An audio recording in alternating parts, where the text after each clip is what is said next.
자, 이제 좀 어려우면서도 가장 또 중요하다고 할 수 있는 바로 우라늄을 에너지원으로 해서 발전하는 거. 뭐요? 핵발전이죠, 핵발전. 보이시나요? 핵발전. 우리가 지금 이거를 원자력 발전이라고 예전에는 했는데, 예, 핵발전. 이거에 대해서 말씀드리겠습니다.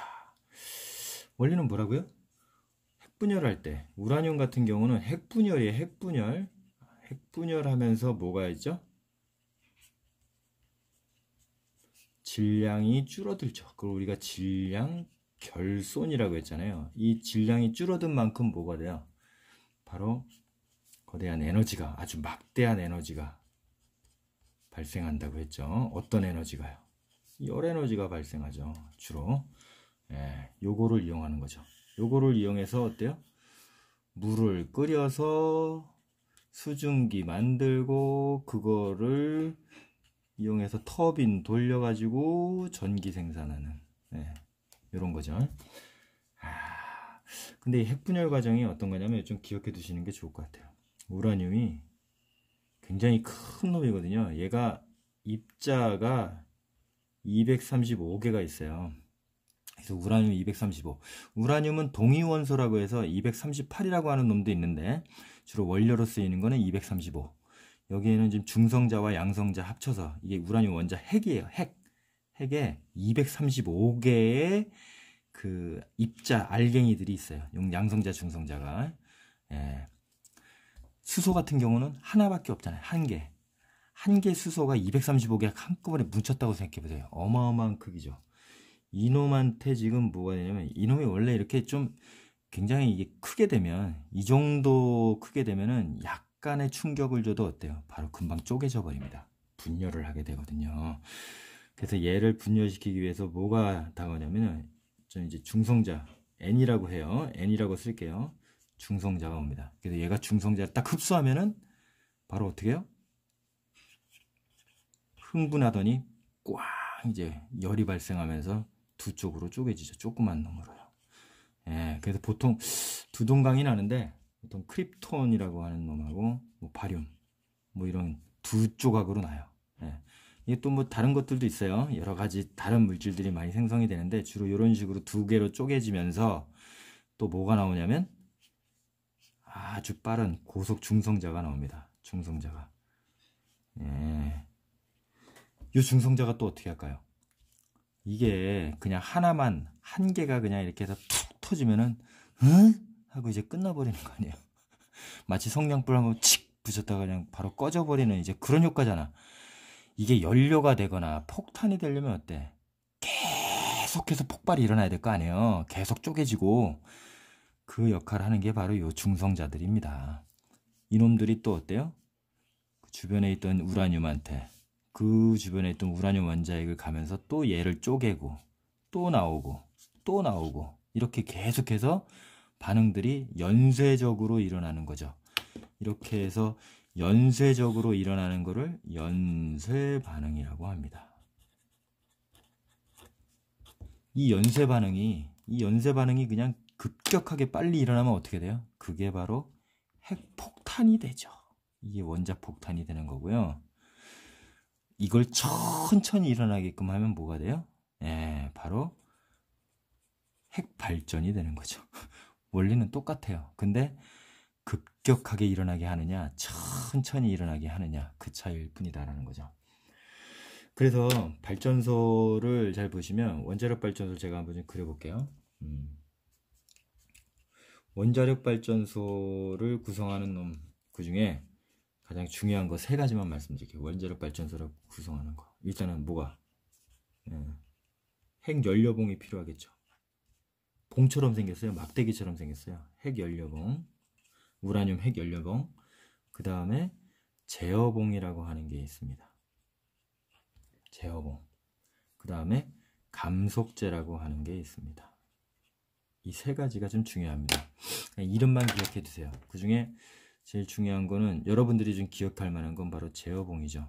이 제어봉이 딱 느낌이 뭐, 예, 얘가 이제 브레이크 역할을 하는 거예요. 예, 자동차에서 계속 그냥 갈 수 없잖아요. 계속해서 그냥 막 점점 속도가 빨라지고 갈 수가 없잖아요. 이 속도를 늦춰주고 멈춰주게 하는 역할을 하는 게 바로 이 제어봉이라는 거죠. 제어봉. 되게 중요합니다. 그래서 이 구조를 좀 잘 보시면 제가 그림을 한번 그려볼게요. 크게 일단은 원자로를 이렇게 하나 그릴 수 있겠죠. 원자로에서 이렇게, 이제 그림을 좀 잘 못 그리는 것 같은데, 예, 이렇게 해서 여기에 지금 뭘 채우냐면은 이 감속제를 채웁니다. 이 감속제가 별거 아니고요. 감속제라고 하는 거는 주로 이제 물이에요. 물 또는 물보다 좀 무거운 물이다. 그래서 중수라고 하는 걸 써요. 감속제로. 예. 여기 안에 들어가야지, 연료봉이 여기 안에 들어가야지 드디어 뭐요? 이 반응들이 이제 활발하게 일어날 수 있는 거거든요. 예, 반응을 활발하게 일어나게 하는 역할을 한다. 이렇게 보고 여기다가 뭘 집어넣어요?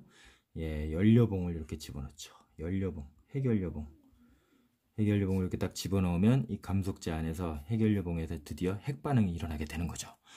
근데 이 중간중간마다, 연료봉 중간중간마다 뭘 집어넣냐면, 예, 이렇게 좀 파란색 보이세요? 이거를 뭐냐면 제어봉이라고 해요. 제어봉을 집어넣어요. 이 제어봉을 어떻게 넣었다가 뺐다가 하면서 이 속도를 조절해 주는 겁니다. 제어봉을 넣어주면 어때요? 아, 속도가 느려지고요. 반응 속도가 느려지죠. 아, 그래서 온도가 좀 낮아지죠. 이게 좀 너무 낮은데? 그러면 어때요? 제어봉을 빼주고. 제어봉을 또 빼줬는데, 너무 반응이 빨라. 너무 온도가 올라가는 것 같아. 좀 늦춰야 되겠어. 그럼 다시 어떻게? 제어봉을 넣어주고.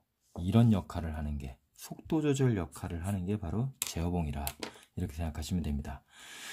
그래서 여기서 이제 뜨거워진 물이 쭉 이렇게 순환을 하게 되거든요. 예. 여기 어디요? 여기 순환을 하는 요 과정에 이제 이 물탱크 같은 게 있어요. 이렇게 제가 이거를 까만색으로 이렇게 그릴게요. 물탱크가 이렇게 있어서 여기서 이제 어때요? 물을 데피고 이렇게 해서 이렇게 지금 하면 여기에 지금 뭐야? 여기에 이렇게 물이 있죠. 예. 지금 여기 뜨거운 물이 여기서 지금 이제 연료봉에 의해서 아주 그냥 데펴진 물들이 이 물을 또 데울 거 아니에요. 이 물을요. 예, 이걸 냉각수라고도 하는데 이 물을 데울 거 아니에요. 이제 물이 이제 끓겠죠. 이 수증기가 어디로 가요? 이 수증기가 예, 아주 뜨거운 수증기가 바로 여기에 있는 터빈을 돌리게 됩니다. 이렇게. 예. 그 터빈을 돌려서 어떻게? 이 터빈에 연결되어 있는 발전기가 돌아가게 되고 그러면서 전기가 발생하게 되는 거죠. 수증기는 이제 딱 가서 터빈을 돌리고 나서는 이제 식혀져 가지고 이제 물이 돼 가지고 다시 이렇게 돌아오죠. 그래서 얘는 여기에서 이제 뜨거워진 물이 이 물을 다시 이렇게 끓여 가지고 수증기로 만들고 계속 지금 반복이 되는 겁니다. 이렇게 요 물과 감속제인 물과 이 끓여지는 수증기로 되는 물이 이제 분리가 되어 있는 거를 보통 우리가 중수로라고 얘기를 해요. 우리나라 그 원자력 발전 시스템이 대략 이렇게 된다고 보시면 됩니다. 근데 여기에 있는 이 감속제는 연료봉에 바로 이렇게 접촉이 되어 있기 때문에 어떨까요? 이 물도 방사능으로 오염이 돼요. 얘도 방사성을 가지게 돼요. 방사성을 가지게 돼요. 그래서 이것도 그냥 함부로 버리면 안 되죠. 요 물이 잘못해서 어떻게 해요? 뭐 파이프가 그냥 끊어진다고 사고로 끊어진다고 그래서 이 물이 유출이 되면 이게 큰 사고가 일어나는 거죠. 이게 지금 뭐예요? 후쿠시마에서 일어났던 지금 일이에요. 예, 후쿠시마에서. 그리고 이 제어봉이요. 제어봉이 여기 이렇게 넣어줬다 빼줬다 넣어줬다 빼줬다 하면서 넣었다 뺐다 하면서 이제 속도 조절을 해야 되는데 이게 제대로 안 되면 어떻게 돼요? 만약에 제어봉이 지금 들어가야 되는데 안 들어가고 있다. 안 들어가고 있어요. 그럼 계속 어떻게 되죠? 핵반응이 계속 활발하게 이루어지면서 온도가 올라가고 온도가 올라가면서 어떻게 돼요? 야, 어느 정도까지 올라가? 이 원자로를 녹여버릴 정도로 올라가고 폭발을 시켜버리고 이 막 물이 끓으면서 이 수증기가 여기 그냥 팍 터지고 이게 폭발이 일어날 수도 있겠죠. 예, 그게 바로 뭐예요? 이게 바로 체르노빌 사고였던 겁니다. 예. 그래서 이 시스템을 아주 안전하게 지금 만드는 이 방법이 굉장히 좀 중요하죠. 일단 그 원자력 발전의 그 특징을 보면 일단은 뭐 온실기체는 일단 발생하지 않아요. 이게 이산화탄소가 발생하지는 않죠. 예, 원자력 발전에서는 이산화탄소 같은 온실기체가 발생하지는 않죠. 그리고 이거는 개인이 만들 수는 없죠. 그래서 대규모 발전만 가능합니다. 아이언맨 같은 경우는 좀 아니야 그것도 아니에요. 아무튼 그리고 이 연료는 우리는 수입을 지금 하고 있죠. 호주인가에서 지금 수입을 하고 있는 것 같아요. 근데 이 모든 걸 떠나서 가장 중요한 거, 이게 지금 여기서 나오는 바로 이 방사성 물질, 핵연료, 그리고 핵연료도 그렇지만 핵연료 다 쓰고 나서 쓰레기, 핵쓰레기, 폐기물이라고 하죠. 폐기물을 처리하는 문제. 이 방사성 문제, 이 물질, 이게 우리가 지금 인류가 다루기에 굉장히 성가신 놈이에요. 굉장히 성가신 놈입니다. 이 처리 문제가 진짜 가장 큰 과제죠. 이게 가장 큰 과제예요. 바로 뭐라고요? 바로 이 방사성 물질. 폐기물을 비롯한 방사성 문제를 어떻게 처리하면 좋은지.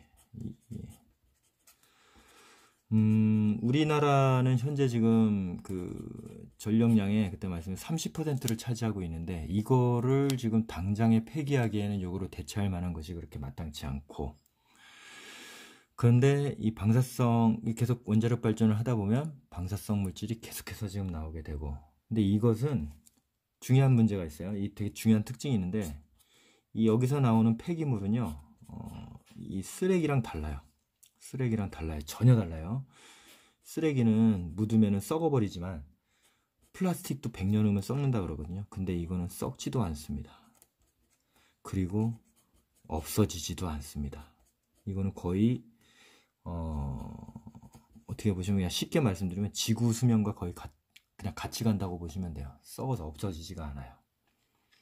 그래서 이거를 어떻게 처리할 것인지, 이놈이 밖으로 나와도 이제 문제가 생기죠. 예, 하여튼 그러기도 하고, 또 요거를 이제 하려면은 굉장히 두껍고 아주 특수한 그 어떤 처리 시설이 필요하거든요. 예, 왜냐하면 여기서 나오는 뭐가요? 방사선이라고 하는 게, 요게 지금 문제거든요. 방사성 물질이라고 하는 거는 뭐냐면 바로 방사선을 내는 물질이라고 이렇게 정의하면 될 것 같아요. 예. 근데 이 방사선이라고 하는 건 여러분들 뭐 예를 들면 X선 있죠. 감마선, 또 뭐 알파선, 뭐 이런 것들인데요. 이게 굉장히 에너지가 아주 큰, 아주 고에너지라고 하죠. 고에너지 입자들이에요. 그래서 이놈들이 사실 인체에 닿으면 어때요? 세포들을 파괴하고 뭐 하여튼 난리가 나죠. 그리고 유전자도 변형을 시켜서 기형이 발생되기도 하고 뭐 이런 것들이, 많은 문제들이 일으키는데, 얘를 막기가 쉽지가 않아요. 얘를 어디다가 이렇게 가둬놓기도 쉽지 않아요. 그러니까 이런 문제들, 썩지도 않으면서 얘네들을 가둬놓을 만한 마땅한 방법들이 없는 이 까다로운 문제를 처리하는 것이 바로 원자력 발전의 과제다. 이렇게 좀 생각하시면 되겠습니다.